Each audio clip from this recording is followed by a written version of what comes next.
Petit débat foot. Aujourd'hui, les mecs, choisissez 3 milieux de terrain parmi ces 6 monstres. Déjà, avant de commencer, il y a une chose que je vais dire.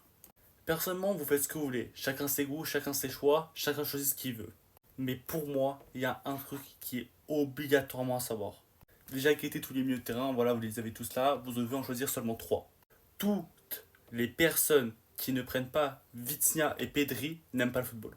Le troisième, vous prenez qui vous voulez, vous prenez un de ces quatre-là, mais si vous ne prenez pas Vitinha et Pedri dans votre milieu de terrain, vous n'aimez pas le football, vous n'aimez juste pas soit le football, soit vous n'aimez pas un des deux clubs. Mais ces deux mecs-là, c'est les meilleurs milieux de terrain au monde. Après, personnellement, pour ma part, évidemment, je suis parisien, donc pour moi, Vitinha est le meilleur milieu de terrain au monde. Mais je comprends totalement ceux qui disent que Pedri pour eux est devant. Chacun ses choix. Mais en tout cas, vous êtes obligé de prendre les deux. Après, vous prenez qui vous voulez. Rice, cette saison, il est très fort. Caicedo, c'est un peu moins bon, mais quand même très très fort.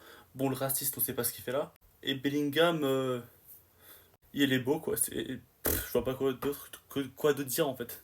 Pour moi, à la limite, les trois qui seraient légitimes, c'est Viti, Pedri et Rice. Mais si personnellement je prends un troisième milieu de terrain, je prends clairement Joe Neves. Mais en tout cas, c'est pour vous dire qu'il va falloir apprendre à respecter Vitinha et Pedri, car je vois certains qui font un peu trop les fous. Je vois ça commence à faire des comparaisons Caicedo-Vitinha. Non, vous êtes trompés les mecs. Mais le pire, c'est les supporters d'Arsenal qui comparent Rice à Pedri et Vitinha. Sur ça, on aura tout vu. C'est pas parce que cette saison Arsenal est fort que Rice est meilleur que ces deux monstres. Croyez-moi, les gars, ce sont les deux meilleurs milieux de terrain au monde. Et personne ne les surpassera à l'heure actuelle. Et je suis prêt à dire que sur les 5 prochaines saisons, personne ne les surpassera. Ils sont juste trop forts. C'est des magiciens. Profitons de ces deux monstres tant qu'ils sont à leur niveau. Car ce qu'ils proposent, c'est juste incroyable.